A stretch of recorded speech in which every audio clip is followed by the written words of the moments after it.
بسم الله الرحمن الرحيم. حضرات السيدات والسادة مشاهدينا الكرام في كل مكان، أسعد الله أوقاتكم بكل خير، ولا ومرحبا بكم لمتابعة تفاصيل هذه المنافسة وهذا اللقاء الذي يجمع بين الطرفين على رقعة ملعب مراكش الكبير. اللقاء الذي سيدور بعد لحظات بين فريق الرجاء الرياضي وخصمه في هذه المنافسات اللي هو فريق أولمبيك أسفي، من المواجهات اللي غادي يبحث من خلال كل طرف باش انه يقدم ثلاثة ديال النقاط، الانتصار في هذه المواجهة وأيضا التعامل بكل واقعية مع مقابلة اللي نتمنوا أن أيضا أن يكون فيها التشويق، تكون فيها الإثارة، تكون فيها أيضا الندية، ويكون فيها تنافس كبير بين الطرفين. هي لحظات مشاهدينا الكرام، وسنغوص وإياكم في غمار هذا اللقاء، في غمار هذا التنافس القوي اللي غادي يطمح من خلاله سواء فريق الرجاء الرياضي أو فريق أولمبيك أسفي باش أنه يسجل انتصار مهم، وايضا التعامل بشكل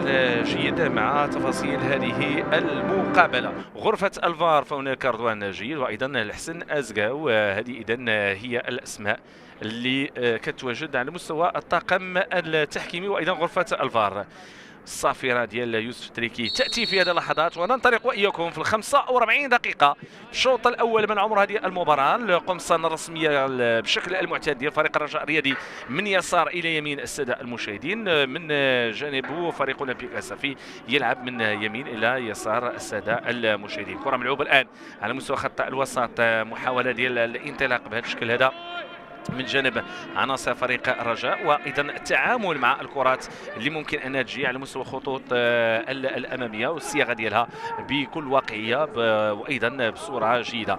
كره ملعوبه من جديد لعناصر فريق اولمبيك اسفي، انطلاقه من الجهه اليسرى، الاعتماد على الانسلال، ولكن هنالك سعد مسلي والحصول على المخالفه، السقوط على مستوى خط الوسط.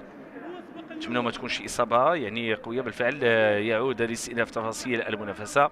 سعد مرسلي 25 سنه، هي دوره سابعه وتنافسيه فيها كبيره. في الوقت اللي كنشوف هنا يسري بوزوق، عمليه هجوميه تصويب، حاول ما يمكن انه يستعمل تصويبه اماميه، ولكن قبل ذلك هنالك راي مرفوعه من الحكم مساعد معلنه عن مغادره الكره للخط الخلفي للملعب. يسري بوزوق لعب الكره ديالو كانت هوائيه، الشو اماميه، محاوله، فرصه، امكانيه ديال استثمار هذه الكره على مستوى الشق الهجومي من جديد لصالح فريق اولمبيك الاسفي. تصويبه انس زنيتي في المكان المناسب.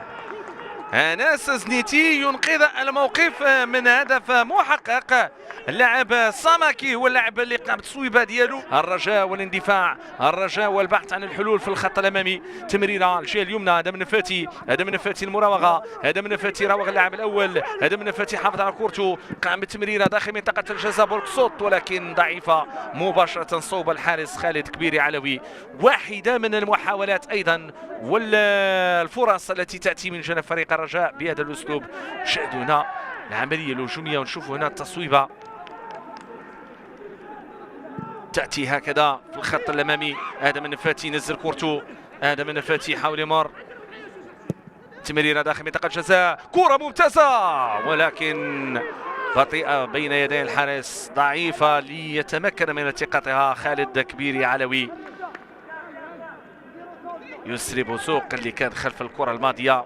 لاحظوا ادم النفاتي على مستوى رفع الكره. في هذه اللحظات مشاهدينا الكرام يعلن الحكم يوسف تريكي على نهايه تفاصيل الشوط الاول من مباراه اليوم، 0-0 بين اولمبيك اسفي والرجاء الرياضي.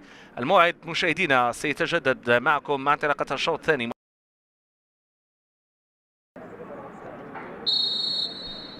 تعطى في هذه اللحظات انطلاقة الشوط الثاني من عمر هذه المقابلة بين فريق أولمبيك أسفي وفريق الرجاء الرياضي.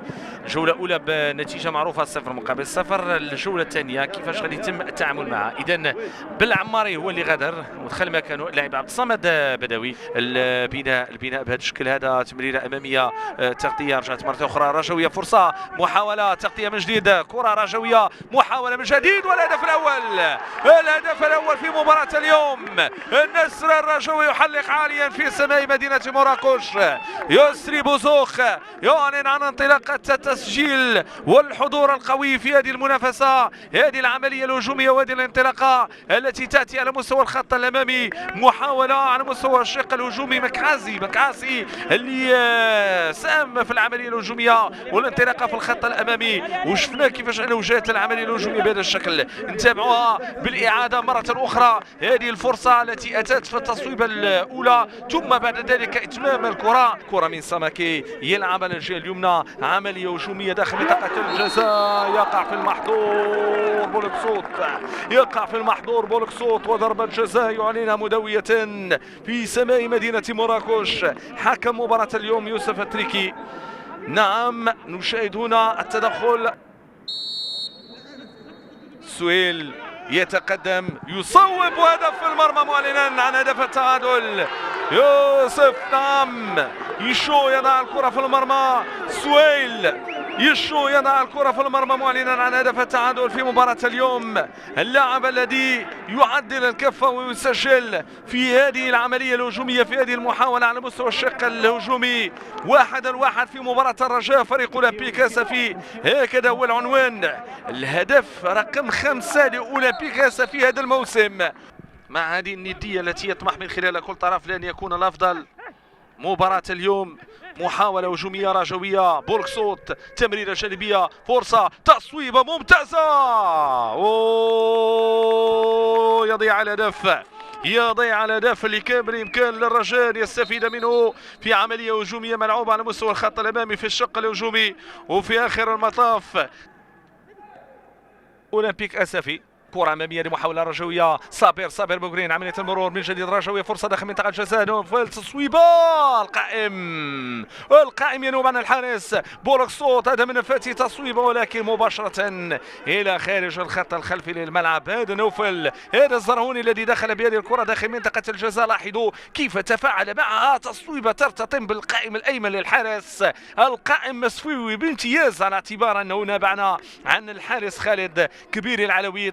انطلاقة هجومية، دخول داخل منطقة الجزاء، ينطلق زكريا من الجهة اليمنى، يلعب كورتو لوحده، يبحث عن التمريرة والمرور، يختار تمريرة بهذه الشكلة ومباشرة لتكون لدفاع فريق الرجاء.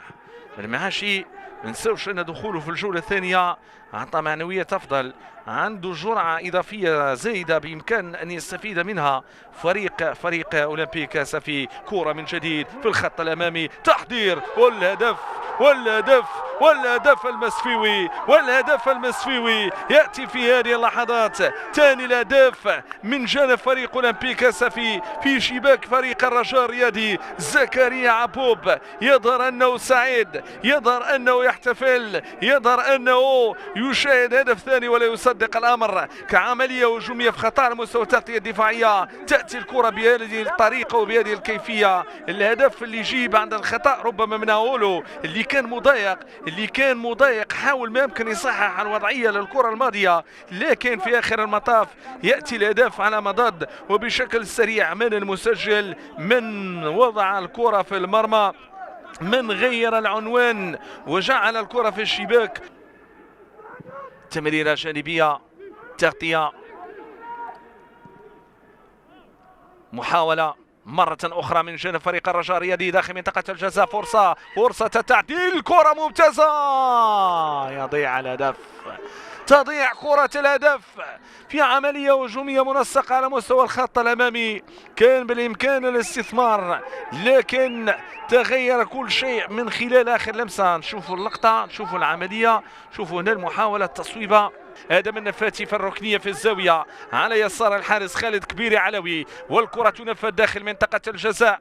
البحث عن متمم للعملية لكن مفقود. تعود مرة أخرى لزريدة، يبحث عن الانطلاقة من الجهة اليمنى، يختار الانطلاقة في اتجاه صابر بوغرين لزريدة، دخول ممتاز، كرة ممتازة، جول والهدف. هدف التعادل يأتي في هذه اللحظات. الرجاء يعدل الكفة. قلنا أن المباراة لم تنتهي بعد، حوار لم ينتهي بعد، صافرة لم تطلق بعد، وبالتالي يعود الرجاء ليعلن عن هدف التعادل قبل نهاية تفاصيل هذه المواجهة. هنا الرجاء الذي يعود من خلال عبد الصمد بدوي الذي يضع الكرة في المرمى معلنا عن هدف التعادل. عبد الصمد بدوي يعلن عن هدف التعادل في مباراة اليوم ويعيد الأمور إلى خانة التعادل. ماذا حدث على مستوى الشق الدفاعي لأولمبيك أسفي؟ آخر كرة ثابتة في مباراة اليوم ربما سنتابع. تنفذ هذه الكرة من آدم النفاتي رأسية نحو القائم الثاني، غياب متمم العملية.